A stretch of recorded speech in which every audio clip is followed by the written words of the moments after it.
Hello everyone, welcome back to the labour welfare series. तो आज हम यूनिट 2 का एक इम्पॉर्टेंट कॉन्सेप्ट को डिस्कस करेंगे जो है अथॉरिटी एंड रिस्पॉन्सिबिलिटी। ये दोनों टर्म्स मैनेजमेंट के कोर प्रिंसिपल्स हैं और हेनरी फयोल ने भी इनको अपने 14 प्रिंसिपल्स में हाईलाइट किया था। तो चलिए स्टार्ट करते हैं। So what is authority? Authority refers to the legal or formal power given to a manager or person to make decisions, issue orders and get work done from the others. Authority का क्या मतलब है? कोई भी व्यक्ति या manager के पास decision लेने की पावर होती है और उसको उस पावर से दूसरों से काम करवाने के लिए दूसरों से काम करवाने का भी एक अधिकार मिलता है। ठीक है। अथॉरिटी कैसे आती है? पोजीशन से आती है ना। पोजीशन की बेस पे ही आपको अथॉरिटी मिलती है। For example, a production manager can order workers to stop the line if a fault is detected. That's his authority. बिल्कुल, अगर आप एक प्रोडक्शन मैनेजर हो और आप देख रहे हो कि कोई फॉल्ट आ रहा है, ठीक है, जब आप कोई भी अपना कमोडिटी प्रोड्यूस कर रहे हो, बीच में कुछ फॉल्ट आ रहा है, so he or she has the authority to stop that work, right? And what is responsibility? Responsibility is the obligation or duty of a person to complete the task assigned to them correctly on time. Responsibility का मतलब होता है किसी भी employ की जिम्मेदारी जिससे उसे टाइम पर और सही तरीके से पूरा काम करना होता है। ठीक है। For example, if an HR manager is responsible for employee training, it means it his or her duty to plan and execute training programmes on time. बिल्कुल, अगर एचआर मैनेजर को एक रिस्पॉन्सिबिलिटी दी है कि आपको हमारे एम्प्लॉयज़ को टाइमली इन चीज़ों के लिए ट्रेनिंग देनी है, ठीक है, तो ये उसकी रिस्पॉन्सिबिलिटी बन जाती है कि वो अपने स्केड्यूल को ऐसे प्लान करे जिसमें उसको अपनी ये जो ट्रेनिंग्स वगैरह एग्जीक्यूट करवाने का जो काम दिया गया है वो भी उसको की प्लानिंग में मेंशन होना चाहिए। दैट इज़ हिज और हर ओन रिस्पॉन्सिबिलिटी। ठीक है। अब हम देखते हैं what is relationship between authority and responsibility. Authority and responsibility go hand in hand. A manager should have enough authority to fulfil the responsibilities assign to them. बिल्कुल, देखो, अगर आपको कोई रिस्पॉन्सिबिलिटी दी है कि आपको ये काम करना है लेकिन आपके पास अथॉरिटी नहीं है, आपके पास पावर नहीं है, अगर आपके पास पावर नहीं है तो आपके साथ और अगर आपको दूसरे लोगों की ज़रूरत पड़ रही है तो आप उनको अपने साथ जोड़ नहीं सकते हो because you don't have that authority. But अगर आपको अथॉरिटी दी है कि आपको इस चीज़ को आपको इतने टाइम में कंप्लीट करना है, ये आपकी एक रिस्पॉन्सिबिलिटी है, तो उस रिस्पॉन्सिबिलिटी को फुलफ़िल करने के लिए आपको उतनी ही अथॉरिटी भी मिली है जिससे आप उस टाइम को सही तरीके से और सही टाइम पे कंप्लीट कर अपने सुपीरियर्स को दे सकते हो। ठीक है। अगर किसी मैनेजर को जिम्मेदारी दी जा रही है तो उसके पास इतनी अथॉरिटी भी होनी चाहिए कि वो अपना काम सही से कर सके। For example, if a team leader is responsible for a project but doesn't have the authority to assign task और approve expenses, the work will suffer. बिल्कुल, अगर कोई एक टीम लीडर है, उससे आपने कुछ प्रोजेक्ट बनवाना है, ठीक है, प्रोजेक्ट आपने उसको दे दिया है, अब उसको रिस्पॉन्सिबिलिटी तो मिल गई है लेकिन उसको अथॉरिटी भी तो देनी पड़ेगी ताकि वो जो भी टास्क होंगे वो असाइन कर सके अपने सबऑर्डिनेट्स को, और जो भी उसमें एक्सपेंसेस होंगे उसका अप्रूवल उसको टाइमली मिले और उसको भी अथॉरिटी हो कि वो एक्सपेंसेस को अप्रूव कर सके, है ना। ये सारी चीज़ें अगर उसके पास होंगी तभी वो अपना काम टाइमली और सही तरीके से कवर कर पाएगा। ठीक है। अब टाइप्स ऑफ अथॉरिटी देखेंगे हम लोग, तो कौन से टाइप्स की अथॉरिटी है। First is formal authority given through official position.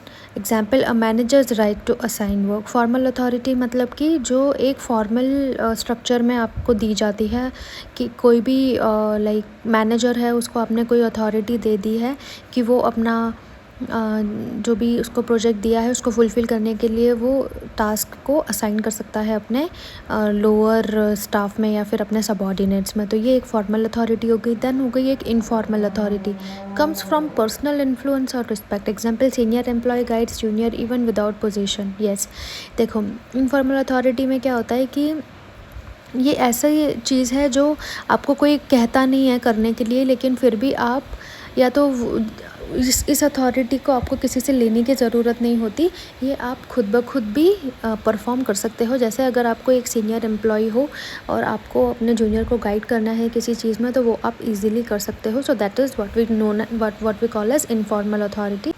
Next is line authority. तो line authority refers to the direct hierarchical authority that a manager has over their subordinates. बिल्कुल, ये एक ऐसी अथॉरिटी होती है जो आपकी चेन ऑफ कमांड बनी होती है, जो आपका एक हायरार्किकल स्ट्रक्चर बना होता है कंपनी में, तो उस हिसाब से आपको ये अथॉरिटी मिलती है। ठीक है, आप अपने सबऑर्डिनेट्स को जो भी है लाइक आपके पास ये पावर होती है कि आप अपने सबऑर्डिनेट्स को टास्क असाइन कर सकते हो, ठीक है, ऑर्डर्स दे सकते हो, डिसीजंस ले सकते हो।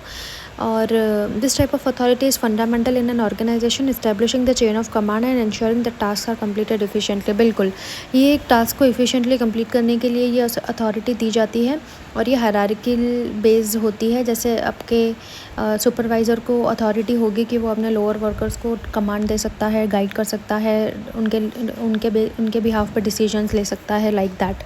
ठीक है। Staff authority. Staff authority in management refers to the right of certain personnel to advise and assist those in the line authority, primarily to improve the effectiveness of the organizational operations. देखो, जैसे हम लोगों ने organisational structure में पढ़ा था कि line managers को सपोर्ट करने के लिए कौन होता है, स्टाफ मैनेजर्स होते हैं, राइट। सो वैसे ही यहाँ पर स्टाफ अथॉरिटी में क्या होता है कि जब भी जो लाइन अथॉरिटी में लोग हैं उनको कहीं पे भी किसी भी एडवाइस या असिस्टेंस की ज़रूरत पड़ रही है, तो उस टाइम पे ये स्टाफ अथॉरिटी जिनके पास है वो लोग आते हैं उन लोगों को हेल्प करने के लिए, ताकि काम अच्छे से इफ़ेक्टिवली हो सके, है ना, और ऑर्गेनाइजेशन के ऑपरेशंस भी एकदम स्मूथ चल सके। It's about providing expertise and support without the power to directly command staff personnel such as those in human resources, legal और रिसर्च एंड डेवलपमेंट। बिल्कुल, जैसे हम लोगों ने वहाँ पर देखा था कि स्टाफ मैनेजर्स के पास किसी के बिहाफ पे कोई डिसीजंस या फिर लाइक उनके पास ऐसे कोई पावर नहीं होती कि वो किसी को लाइक ऑर्डर्स दे सकें, लेकिन वो क्या कर सकते हैं, सिर्फ गाइड कर सकते हैं, असिस्ट कर सकते हैं। सिमिलरली यहाँ पर भी यही है कि जहाँ पर भी उनकी ज़रूरत पड़ती है लीगल चीज़ों में, फॉर एग्जांपल HR की चीज़ों में, लीगल चीज़ों में, रिसर्च डेवलपमेंट में, तो जहाँ भी उनकी स्पेशलाइजेशन की ज़रूरत है, जहाँ पे उनके नॉलेज का, जहाँ पे हमें उस चीज़ के बारे में नॉलेज नहीं है और उनकी स्पेशलाइज नॉलेज की हमें रिक्वायरमेंट पड़ रही है, तो वहाँ पर हम लोग उनके असिस्टेंस ले सकते हैं। ठीक है, so this is what we call as the staff authority. Now we are discussing balance between authority and responsibility. A good manager ensures a balance between authority and responsibility. बिल्कुल, जो भी एक अच्छा मैनेजर है वो इंश्योर करता है कि अथॉरिटी और रिस्पॉन्सिबिलिटी के बीच में एक बैलेंस बना रहे। अगर उनका बीच में बैलेंस नहीं है तो क्या होगा, अगर ज़्यादा अथॉरिटी है तो ज़्यादा पावर मिलने से क्या होता है कि उस चीज़ का मिसयूज़ हो सकता है ना। और अगर आपके पास अथॉरिटी कम हो तो एम्प्लॉय फ्रस्ट्रेट हो जाता है। क्यों? क्योंकि रिस्पॉन्सिबिलिटी आपको ज़्यादा दे दी है लेकिन आपके पास अथॉरिटी ही नहीं है उसको फुलफ़िल करने की। सो ऐसे इन दोनों का हमें हमेशा बैलेंस रखना चाहिए। For example, if a teacher is responsible for classroom discipline but is allowed to take action against misconduct then discipline won't be maintain. बिल्कुल, अगर टीचर को एक रिस्पॉन्सिबिलिटी दी है कि आपको क्लासरूम में डिसिप्लिन बना के रखना है, लेकिन अगर कहीं पे कुछ मिसकंडक्ट उसको दिख रहा है और वहाँ पर वो कोई भी एक्शन नहीं ले पा रहा है, तो उस टाइम पे उसके लिए डिफ़िकल्ट हो जाएगा कि वो अपनी रिस्पॉन्सिबिलिटी को फुलफ़िल कर पाए, क्योंकि उसके पास अथॉरिटी ही नहीं है कोई भी मिसकंडक्ट पे एक्शन लेने की। ठीक है, तो ऐसी हालत में वो डिसिप्लिन नहीं मेंटेन कर पाएगी। Fewell's principle of authority and responsibility, Andrew Fewell said that authority and responsibility must go together. बिल्कुल, उन्होंने बोला था कि ये साथ साथ में चलनी चाहिए। He believed that a manager must be held accountable for their results and to achieve results they must be empowered. बिल्कुल, देखो जो भी रिज़ल्ट आ रहा है, ठीक है, उसका रिस्पॉन्सिबिलिटी या फिर उसका जो भी क्रेडिट होगा, चाहे वो पॉजिटिव होगा या नेगेटिव होगा, वो हम लोग हमेशा मैनेजर को ही देंगे जिसने वो काम परफॉर्म किया है। इसलिए हमें हमेशा देखना है कि जहाँ पर भी उसको अथॉरिटी देने की ज़रूरत है वहाँ पर वो इतना एम्पावर्ड फील होना चाहिए कि हाँ, मेरे को अगर ये रिस्पॉन्सिबिलिटी दी है तो मेरे पास इतनी अथॉरिटी भी है कि मैं ये चीज़ टाइम पर उनको सही तरीके से करके दे सकता हूँ।